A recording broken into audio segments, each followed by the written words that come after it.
दोस्तों एक बार फिर स्वागत है आप सभी का हमारे चैनल पर। और इस वीडियो में हम बात करेंगे उन सभी कैंडिडेट्स के लिए जो बेंगलुरु से बिलोंग कर रहे हैं या जाना चाह रहे हैं बेंगलुरु और यहाँ पे परस्यू करेंगे लॉ के कोर्सेज। तो बहुत सारे बच्चों के जो है कमेंट्स आ रहे थे अलग अलग वीडियोस पे, रिव्यू वाली पे, कि सर आप कृष्ण जयंती कॉलेज जो है बेंगलुरु में उसके बारे में बताइए, उसका रिव्यू बना दीजिए।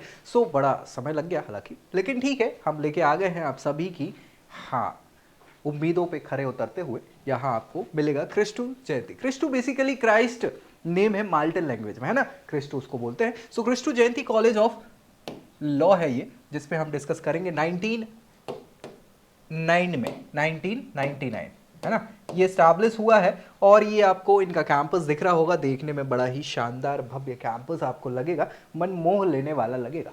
लेकिन इसके आगे की समस्याएं भी हम डिस्कस करेंगे इस वीडियो में। सो दोस्तों में शेयर कर दो और चैनल सब्सक्राइब कर लो अगर पहली बार चैनल पर आ रहे हैं तो। बाकी अपनी प्रोफाइल पे बेस्ट क्या है जानने के लिए नीचे प्रोफाइल एनालिसिस फॉर्म भी मिल जाएगा, जिसको फिल करके जानकारी ले सकते हैं। तो चलो भाई हम जल्दी चलें और कृष्ण जयंती कॉलेज के बारे में बात करें। देखो, हमेशा कोई भी इंस्टीट्यूशन है उसका मोटो जो होता है वो यही होता है कि हम एक लीगल पर्सनालिटी ऐसी डेवलप करें जो ओवरऑल डेवलप उसका करियर भी हो, साथ ही साथ लीगल फील्ड का भी बढ़ावा हो जाए, बढ़ेगी। ठीक है, तो वही सारी चीजें हैं यहां भी इनका, मुझे लगता है यही मोटो है। The college aims at producing the top notch legal experts who are capable of advancing the rule of law and justice। यही लिखा है, यही होता है, यही सब लिखते हैं लेकिन बीच में रुक जाते हैं। ठीक है, कोई बात नहीं। तो भैया यहाँ पे law library serves to produce tomorrow leader in judiciary academics and industry, इससे रिलेटेड चार चीजें लिखी हुई हैं यहाँ पे। ये क्या है, ऐसा लिखा है, we understand that while meeting the critical need of producing principal qualified knowledgeable and internationally competitive lawyers, ऐसा हम बनाने की कोशिश कर रहे हैं। जब हम प्रोड्यूस करते हैं तो लॉ प्रोग्राम उसके हिसाब से कॉलेज में हमने क्या है फ्रेम करे हुए हैं और सारी चीज़ें बच्चों को यहाँ पे लॉ कॉलेज में मिल जाती है, उससे रिलेटेड फैसिलिटी, ताकि बच्चों का ओवरऑल डेवलपमेंट हो सके। हाँ, मैंने ये शॉर्ट एंड स्वीट में बता दिया, कौन इतना पढ़ता है भाई, छोड़ो। हाईलाइट्स की बात करें, हमने जैसे बात करी भैया कि ये 1999 में स्टैब्लिश हुए हैं, तो इनको अच्छा खासा 25 इयर्स का एक्सपीरियंस तो इस फील्ड में हो चुका है आज को देखते हुए। ठीक है, लेकिन इस पे अभी हम डिस्कस करेंगे। इनका जो कैंपस एरिया है ये लगभग 9.5 एकड़ 10 एकड़ मान लो, अप्रॉक्स बोल रहे हैं अपन। ठीक है, तो 10 एकड़ का कैंपस जो है ये बहुत बड़ा नहीं बोल सकते हैं कंपेयर टू अदर इंस्टीट्यूशन, लेकिन बेंगलुरु जैसी जगह में भी 10 एकड़ का कैंपस जो है ये अच्छा माना जाता है। ठीक है, हाँ सच्चाई है। बहुत अच्छे अच्छे इंस्टीट्यूशंस की आप एरियाज की बात करेंगे, कंपेयर करेंगे तो 7, 8, 10, 12, 15 ऐसे ही होने वाला है। ठीक है, लेकिन हाँ थोड़ा बड़ा होता तो और फैसिलिटीज आपको मिल सकती थी। NIRF 60 रैंकिंग है, ये 2023 की होगी मुझे लगता है। UGC का रिकॉग्निशन है, 3 कोर्स ऑफर कर रहे हैं, 700 से ज़्यादा बच्चे जो है यहाँ पे पढ़ाई कर रहे हैं। ऑफिशियल वेबसाइट तो इनकी यही है, krishnajayantilaw.edu.in। इसके अलावा यहाँ पे कर्नाटका स्टेट लॉ यूनिवर्सिटी से एफिलेटेड है और 3 स्कॉलरशिप्स भी बच्चों को प्रोवाइड करा रही है, जिसपे हम डिस्कस करेंगे आगे चल के। कौन कौन से कोर्सेज हैं, तो कोर्सेज इनके ये 5 ईयर इंटीग्रेटेड प्रोग्राम्स हैं। आप देखोगे BA LLB, BCom LLB और BBA LLB 5 year integrated programme. इनकी फीस स्ट्रक्चर की बात करें तो 3.6 लैक्स ये सभी की है, ये ऑल टोटल फीस नहीं है, याद रखिएगा, है ना। हाँ, तो महंगी है फीस थोड़ी सी। एलिजिबिलिटी की बात कर ले यहाँ पे, तो एलिजिबिलिटी आप देखो ना, सभी बच्चों को तो उठा लिया इन्होंने। देखो, candidate with higher secondary certificate और इक्विवेलेंट फ्रॉम रिकॉग्नाइज्ड इंडियन और foreign educational institution with 40% marks. 40% समझ रहे हो ना, पासिंग मार्क्स होता है यार। तो 40% मार्क्स वाले सभी बच्चे यहाँ एडमिशन ले सकते हैं। ये तो किसके लिए है, जनरल कैंडिडेट के लिए। अगर SC ST कैटेगरी से बिलोंग कर रहे हो कर्नाटका रीजन में, तो उनको 35% वाले बच्चे भी अलाउ हो जाएंगे। तो भैया आप समझ रहे हो ना, ये भर्रा खाता मचा के रखा हुआ है इन्होंने। सीधे आओ, पैसे दो, पढ़ाई करो, आपको डिग्री मिल जाएगी। पैसे होना चाहिए आपके पास। तो अब आप सोचो कंपटीशन कैसे अच्छा होगा जब आपको अपर क्लास और लोअर क्लास, मैं यहाँ क्लास में डिवाइड नहीं कर रहा हूँ, मैं ये बोल रहा हूँ कि एक अच्छा पढ़ने वाला बच्चा और एक कुछ भी पास हो गया बच्चा, वो आके आपके साथ पढ़ेगा तो कैसे अच्छा माहौल होगा, तो बताओ मुझे। तो यही चीज़ें हैं यहाँ, सेम टू सेम आपकी एलिजिबिलिटी इन कोर्सेज के लिए भी है, कुछ अलग से नहीं है। पैसा होगा, पैसा फेंक तमाशा देख। ठीक है, स्कॉलरशिप्स की बात कर ले, चूंकि फीस स्ट्रक्चर बहुत ही ज़्यादा है यार, 3-3.5 लाख आप समझिए, बहुत सारे फैमिलीज की टोटल ईयर की इनकम होती है जो यहाँ पे एक साल की फीस बच्चों को इस कोर्स के लिए देनी है। ठीक है, इनके लिए ये स्कॉलरशिप्स है 3, जैसे कि मैंने बताया, क्रिस्टन जयंती स्कॉलरशिप पॉलिसी चलती है, गवर्नमेंट स्कॉलरशिप चलती है, और यहाँ पे ये जो एप्लीकेशन फॉर्म है इसको फिल कर सकते हैं। ठीक है, इनके ऑफिशियल वेबसाइट पे ही ये लिंक आपको मिल जाएगी, जाके चेक करेंगे तो आपको ये सारी चीज़ें मिल जाने वाली है। ठीक है भाई, हमने पैसे की बात कर ली, स्कॉलरशिप्स की बात कर ली, हमने ये देख लिया कि भैया इनके कोर्स क्या क्या है।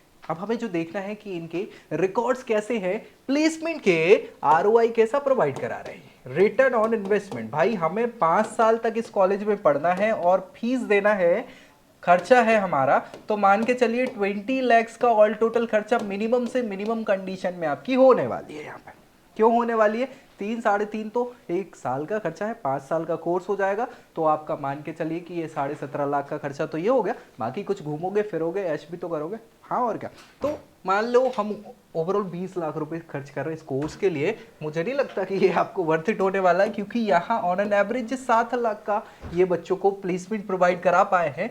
हाईएस्ट जरूर 25 LPA प्रोवाइड कराया है, तो अपने आप को अगर आप मानते हैं कि आप ही ऐसे व्यक्ति हैं कि वो जो हाईएस्ट पैकेज है आपको ही मिलने वाला है, ऐसे सारे बच्चों को तो नहीं मिलेगा, 700 से ज़्यादा बच्चों का काउंट है यहाँ पे, है ना, तो एक साल में मैं मान के चलता हूँ 150 बच्चों तो फिर भी आ रहे होंगे, 180 60 की कैपेसिटी तो होगी ही हर एक बैच में, है ना। तो भाई 180 बच्चों में इकलौते आप ही नहीं होंगे जो हाईएस्ट पैकेज लो, दूसरा भी हो सकता है। हम मान के चलते हैं एवरेज पैकेज, एवरेज 7 लाख का पैकेज है, आप सोचो 2 साल में आप वो खर्च कर चुके हो जो आपको यहाँ पैकेज मिलेगा, तो बहुत अच्छा आरओआई मुझे नहीं लगता कि है यहाँ पे। इससे बेहतर ऑप्शंस आपको बेंगलुरु में मिल जाएंगे सेम, इससे कम फीस में, ये सच्चाई है। तो अगर आप भी देखना चाह रहे हैं अपने लिए बेस्ट क्या होगा, तो नीचे प्रोफाइल एनालिसिस फॉर्म मिल जाएगा जिसको फिल करके जानकारी ले सकते हैं बेझिझक।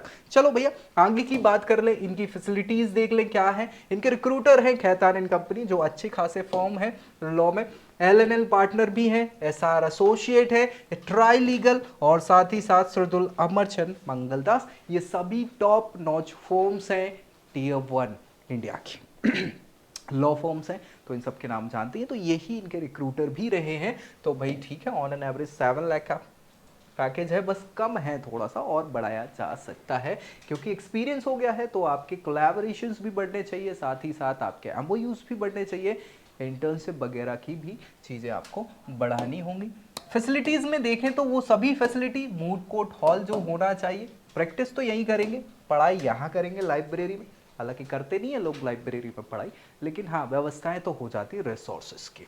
लीगल एड क्लिनिक, साथ ही साथ ये surveillance, hostel facility, sport complex, cafeteria, bank, post office, ये सब बेसिक फैसिलिटीज़ हैं। हमें जो इंपॉर्टेंट है मूड कोर्ट और लाइब्रेरी, ये टॉप नॉच होना ही चाहिए, बाकी तो सारी चीज़ों को कोई देखता भी नहीं है। हाँ होनी ज़रूर चाहिए, ऑब्वियस सी बात है, कैंटीन में सबसे ज़्यादा टाइम आपका गुजरेगा।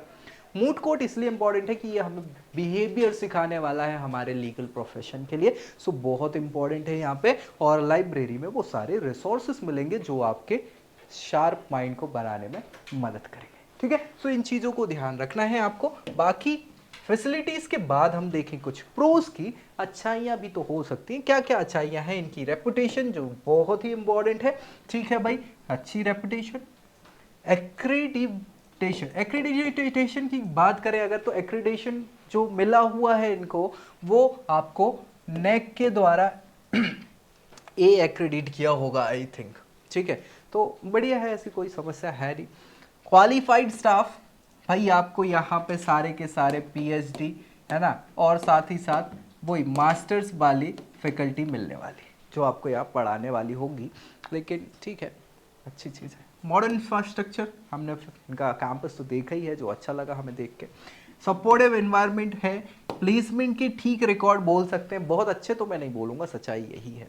इंटर्नशिप अपॉर्चुनिटीज़ जो हैं ये भी ठीक ठाक प्रोवाइड करा रहे हैं, क्योंकि 25 साल का अनुभव है। MOUs, कोलैबोरेशंस, हालांकि इनको और बढ़ाया जाए, मेरा मानना यही है, ताकि और अच्छे से बच्चों के करियर को बूस्ट मिल पाए।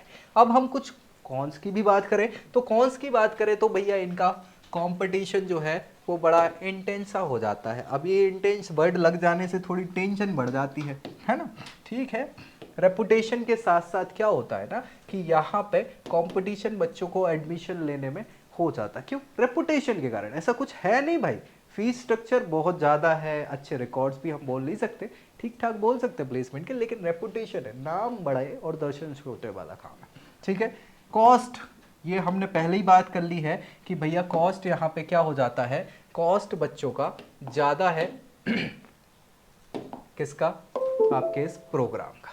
तो ये इंपॉर्टेंट है। इसके बाद हम बात करें इनके स्पेस लिमिटेशंस की, लगभग 9.5 एकड़ का कैंपस है। हालांकि ये बड़ा होता तो और मज़ा आ जा सकता, लेकिन ठीक है, क्या कर सकते हैं, कमी है। रीजनल एम्फेसिस, रीजनल एम्फेसिस इसलिए है जैसे ये कर्नाटका में है भाई, है ना, तो कर्नाटका के साथ क्या है कि यहाँ पे एक तो लैंग्वेज बैरियर है, या तो आपको कन्नड़ आनी चाहिए, अदरवाइज इंग्लिश। हिंदी तो चलती नहीं है, तो नॉर्थ जो बेल्ट वाले बच्चे हैं ना, कोशिश तो करते हैं वहाँ आने की, लेकिन वो फिट नहीं हो पाते। ये बड़ी समस्या की बात हो जाती है। फिर इनके खुद के आपसी झगड़े भी हैं, बॉर्डर वाले, कर्नाटका हो गया, महाराष्ट्र हो गया, हैदराबाद हो गया, तो यहाँ आपस में भी इनके रीजनल थोड़े से लफड़े चलते रहते हैं। इन चीज़ों को भी आपको थोड़ा ध्यान रखना पड़ेगा, है ना। इसके अलावा एकेडमिक प्रेशर तो रहेगा ही, क्योंकि इनका शेड्यूल थोड़ा सा डिमांडिंग जो करिकुलम है उसके हिसाब से बनाते हैं, तो बच्चों को थोड़ा वर्कलोड ज़्यादा हो जाता है, जो यहाँ एक समस्या हो सकती है। हालांकि इसको समस्या लेने वाले मानते हैं, जो पढ़ने वाले हैं वो समस्या नहीं मानते, ये भी मैं क्लियर कर दूँ। डेवलपिंग नेटवर्क जो कि है, मैंने बताया कि भाई नेटवर्क जो है और थोड़ा सा आपको बढ़ाना पड़ेगा, डेवलप करना पड़ेगा। एमओयूज हो गए, आपके कोलैबोरेशंस हो गए, जिनके बेसिस पे बच्चों को फ़ायदा हो, है ना। पैसा तो आप भर भर के ले रहे हो, है ना, भर दे झोली मेरी, मतलब वो कॉलेज ऐसा बोलते हैं, वो तो आप झोली भर रहे हैं, लेकिन आपकी झोली नहीं भर पा रहे कॉलेज, आपको एक अच्छा माहौल प्रोवाइड करा के। तो कोशिश करेंगे तो और अच्छा ये कर सकते हैं, जैसी रेपुटेशन है उस हिसाब से। बच्चे क्या बोलते हैं यहाँ कॉलेज के बारे में, हम देखते हैं इनके रिव्यूज़। सो भैया ये पहले साल के बच्चे का रिव्यू है यहाँ पे। ये कह रहा है कि भैया 2 मंथ के बाद ही ये रिग्रेट करने लगे अपने डिसीजन को लेके। हालांकि कुछ समय और गुजारोगे आप तो थोड़ा अच्छा लगने लग जाएगा, ऐसा हो सकता है, क्योंकि भाई माहौल ना बना हो, बच्चे आपको ना मिले हो, दोस्त आपके ना बने हो, लेकिन हाँ डिपेंड करता है। लेकिन हाँ, impressive exterior, college internal issue significant, ठीक है। की कंसर्न्स में इन्होंने बताया है कि भैया एडमिनिस्ट्रेशन की प्रॉब्लम है, जो होती हैं, ऑब्वियस सी बात है। मैं मैक्सिमम कॉलेजेस में बता चुका हूँ कि भाई साहब एडमिनिस्ट्रेशन, क्योंकि उसको कभी दिखना नहीं है, वो एडमिशन के समय बाकी चीज़ों में ही दिखेगा, बाकी समय तो आपका इंटरेक्शन किससे, फैकल्टीज से ही होना है। तो जो एडमिनिस्ट्रेटिव स्टाफ होता है ना, वो भाई बड़ा खुन्नस में रहता है कि उसको जब मौका मिलेगा आपको नीचे दिखाने का, तो वो कहेगा कि मेरे बिना तो काम होना नहीं है। तो वो बड़ा, मतलब बोल सकते हैं आपकी वो स्टाफ आपको बड़ा ही परेशान कर देगा। कुछ ही मौके मिलते हैं उनको, इसलिए ये होता है, हर कॉलेज में होता है, ठीक है। सारे इश्यूज़ को लेके, सारी चीज़ों को लेके फैकल्टी के इशू हैं, बहुत सारी अच्छी फैकल्टीज होने के बावजूद भी यहाँ अनहेल्पफुल। इसके अलावा बहुत सारे आउट ऑफ ड्यूटी में रहते हैं, ये सारी चीज़ें हो सकती हैं। कल्चरल एक्टिविटीज़ बहुत ज़्यादा नहीं है, कम है, तो इनको बढ़ावा दिया जा सकता है। हॉस्टल की कंडीशन बहुत अच्छी नहीं है, फीस तो आप ले रहे हो 1 लाख रुपए करीब, लेकिन भाई देखना खाने में भी बहुत मज़ा नहीं आता। अगर नॉर्थ बेल्ट से आप आते हैं तो मुझे नहीं लगता कि आप यहाँ पे खाने को लेकर सेटिस्फाइड हो सकते हैं। तो भाई ठीक है, ये सारी चीज़ें हैं, अगर इनको दरकिनार कर दिया जाए तो ठीक भी है इंस्टीट्यूशन, लेकिन डिपेंड करता है आप यहाँ एक इंस्टीट्यूशन में क्या चाहते हैं। मैंने अच्छाई बुराई सब बता दी, ओवरऑल तो मैं बहुत अच्छा नहीं बोलूँगा इंस्टीट्यूशन को, लेकिन ठीक भी है, आपके ऊपर डिपेंड करता है आप किस कॉलेज को टारगेट कर रहे हैं। तो वीडियो मुझे लगता है सारी डिटेल में आपको डिस्कशन हो गए होंगे। अभी अगर कुछ डाउट बच जाता है तो कमेंट कर सकते हैं, बाकी दोस्तों में शेयर करिए, चैनल सब्सक्राइब करिए, और अपने लिए बेस्ट क्या है जानने के लिए नीचे प्रोफाइल एनालिसिस फॉर्म को फिल करना बिल्कुल मत भूलिए। तो अगली वीडियो में अगली जानकारी के साथ मिलेंगे, तब तक के लिए जय। I hope you like this video. For more such videos, keep watching our channel and do not forget to like, share and subscribe.